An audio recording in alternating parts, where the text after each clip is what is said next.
Hello, I'm Jonasz Lewiński and you're watching Break the Fake. They make them, we break them, and tell you everything you need to know. Russia's Shadow Fleet, the ragtag armada of rusted tankers held together by duct tape, Soviet nostalgia, and the collective prayers of underpaid sailors.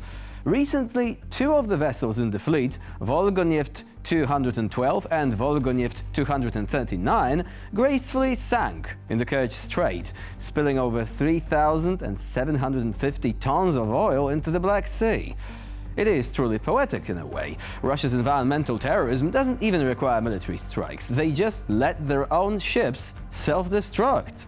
But wait, there is more. Another shadow tanker, the Eagle S, suspected of damaging an undersea power cable in the Baltic, was reportedly stuffed with surveillance equipment designed to spy on NATO ships. Somewhere in Moscow, a general is furiously explaining how a floating bucket of bolts was supposed to sneak past Western radars unnoticed. Spoiler alert, it did not. And who's buying the dirty oil carried by these floating time bombs? No, it's not smugglers in trench coats passing barrels in dark alleys. It is wealthy countries and mega corporations who conveniently look the other way while clutching their freshly oiled wads of cash.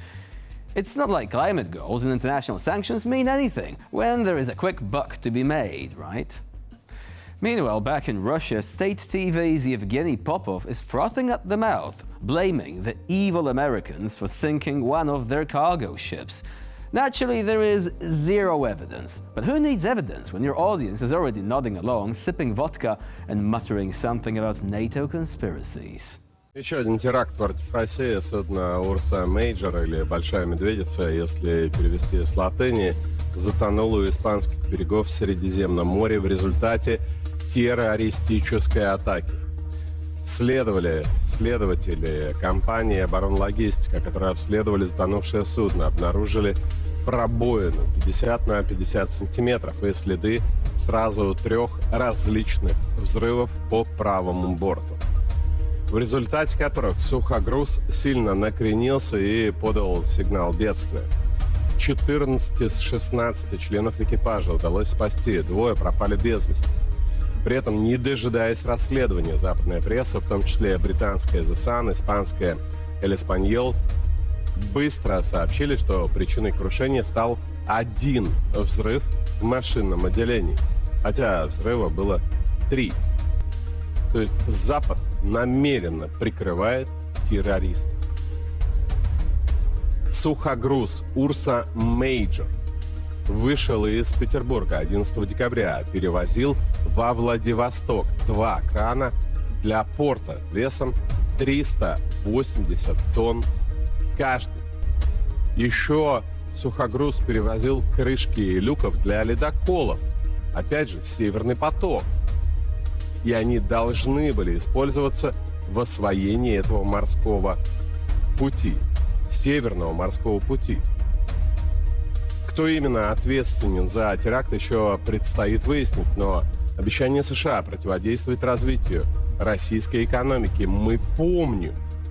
Санкции не сработали в той мере, в которой на них надеялись американцы. И в своих арсеналах Белый дом, судя по всему, нашел иные методы. The Great Bear sinking to the bottom of the sea, that is almost poetry. Is that perhaps a metaphor for the ruble, the Russian economy in general?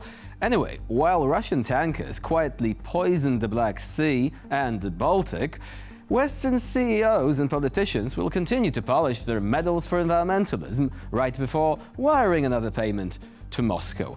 And that is really not poetry, that is just sad. Apple, the fearless defender of digital freedom, unless, of course, it risks upsetting the mighty Kremlin. Recently, the tech giant decided to purge nearly 100 VPN services and independent news apps from the Russian App Store. Why, you may ask? Well, according to Apple, not complying with Russian censorship laws could mean they might have to pack up their shiny glass cubes and leave Russia entirely. And who would want that? After all, authoritarian regimes deserve premium iPhone access too. But let's be fair, Apple claims it's about ensuring communication services remain available for Russian citizens. Yes, because nothing says free communication like deleting access to uncensored information and encrypted VPNs. Don't worry, Comrade Sergei, you'll be still able to FaceTime your babushka just without reading any truthful stuff about your government while doing it. Simple as that. And let's not forget the breathtaking irony here. Apple, the same company that produces heartwarming ads about individuality and courage, just handed the Kremlin a polished aluminum tray with the digital keys to censorship. Meanwhile, Russian tankers reeking of oil and sanctions violations continue to float into Western ports, welcomed with open wallets by corporations who preach sustainability on LinkedIn while wiring payments straight to Moscow. Nothing new there. In the grand theater of capitalism versus dictatorship, Apple just reminded us all, principles are great, but profits, oh, they are essential. Margarita Simonyan, Russia's very own Cruella de propaganda, has once again graced us with her sweet tones of impending doom. While Kremlin politicians are busy crafting their quote-unquote reasonable peace terms, like Ukraine ceasing to exist, NATO dissolving itself, and the West collectively bowing to Putin on the golden carpet, Simonyan is busy preparing the Russian masses for an all-out war with the entire Western world. Because why settle for Ukraine when you can dream of tanks rolling down the Champs-Élysées or a red square in Disneyland Paris? Margarita, ever firebrand, probably practices her speeches in front of a mirror, perfecting that death stare while clutching a globe and muttering, "Soon, so soon, all this will be ours." На другом фронте.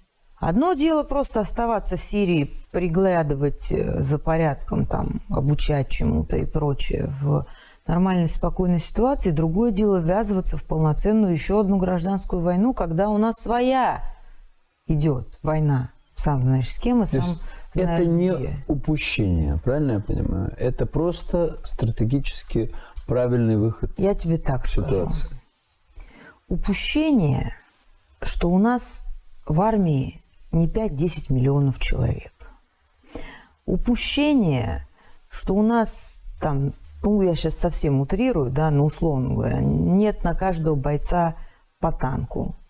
Упущение, что мы 30 лет жили на расслабоне, не думали о таких вещах.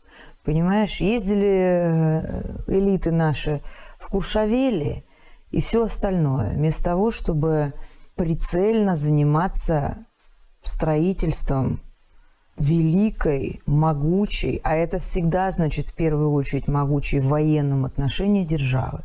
Наконец-то мы этим занялись. Мы очень серьезно этим занялись после 2014 года. Мы наращиваем эту мышцу каждый год. У нас каждый год практически появляются, как ты видишь, даже публично, новые виды вооружения. У нас видоизменяется армия, у нас в армии становится больше людей. Мы слышим уже, как с Запада говорят, что Россия стала первой армией мира. Помните, они раньше над нами насмехались, что вот, когда-то советская армия была второй армией мира, а теперь что с ней стало? Ну правильно, теперь она не вторая, теперь она первая. Но все-таки... Yes, the Russian army is being transformed into scrap metal.